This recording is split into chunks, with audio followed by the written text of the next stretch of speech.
Good evening, everyone, and welcome to the support group.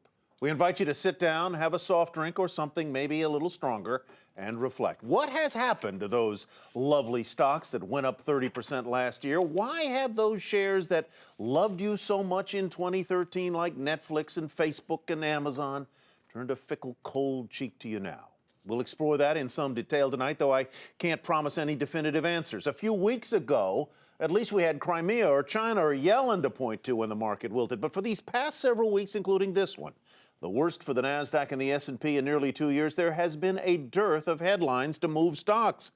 Maybe it's just momentum in reverse. Those momentum stocks went up uninterrupted for seemingly little reason when they rose. Now they're falling just because they can.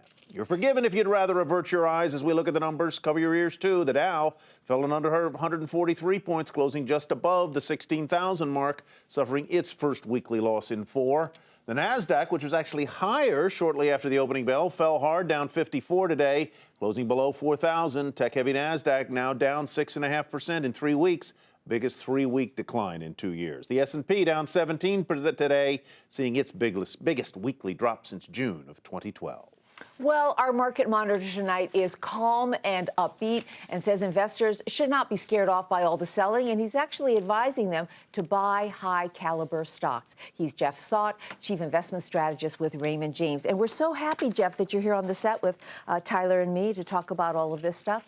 So you're in New York this week. You've been talking to clients, institutional clients, and you're telling me that they've been pretty anxious about everything going on, and you're so upbeat. What's the disconnect?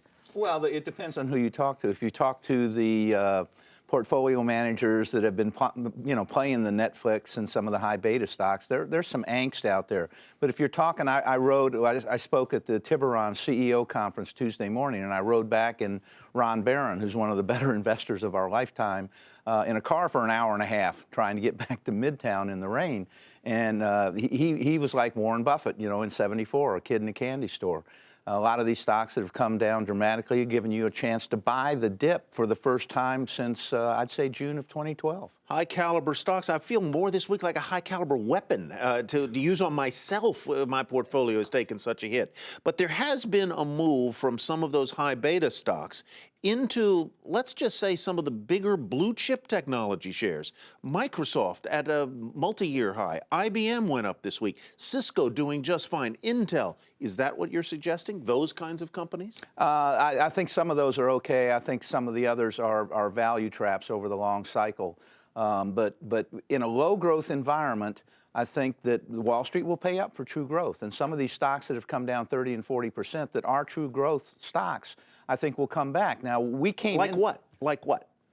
They'll come back 30 or 40%. Well, I mean, there's a in the healthcare group, there's a company called Dexcom that makes the best wireless glucose blood monitoring system on the planet. The stock was $50 a share, Susie, a month ago, and it went into the low 30s. Now it's trading around 35, 36 right now. They just got approved for their infant product to monitor infants' blood glucose. Well, let's talk about some of your other stocks, because you have a couple, and there is actually another healthcare stock, Johnson & Johnson, that you like. I mean, what is it? What's the attraction there? Well, in a low growth environment, and I think the GDP growth is going to nestle somewhere in the next couple of years between 3 and 4%. Wall Street will pay up for true growth stocks. They tend to be clustered in technology and in healthcare, both of which are trading one standard deviation below their historic mean valuation levels. And so a name like Johnson & Johnson has a decent dividend. You've got a AAA balance sheet. They've got a nice product portfolio.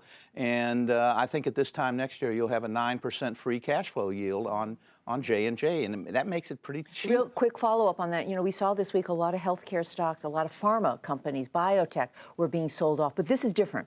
This is different. This isn't a biotech, play. If you're looking for a biotech play, I would take a look at Bristol Myers. Bristol Myers has a very robust biotech division. They're one of the leaders in what's known as PD-1 technology or P-L-1 technology. It's a lower conservative way to get into a pretty good buy off that pipeline. You like a couple of mobile phone tower operators or builders too. Yeah, again, this is the technology theme. Technology sector has a 21-22% ROE, whereas the S&P has a 15-16% return on equity. And one of the big themes we've had for the past dozen years or so is mobile computing and the convergence of devices. You can see it every year that your mobile device is becoming your computer. And if you don't have the connection, it doesn't work. So the tower stocks are a second derivative play on mobile computing and the convergence of devices. All right. All right, we'll have to leave it there. Real quickly, any disclosures on the stocks that you mentioned? I own Dexcom. Oh, okay. All right. Thanks a lot. And real quickly, before we go, next week, which direction you see the market, up or down, in a few words? I think you're building into a selling climax. I think it probably happens next week. All right. Well, that's Jeff Saut, definitive. thanks so much. Have a great weekend. Jeff Saut, Chief Investment Strategist with Raymond James.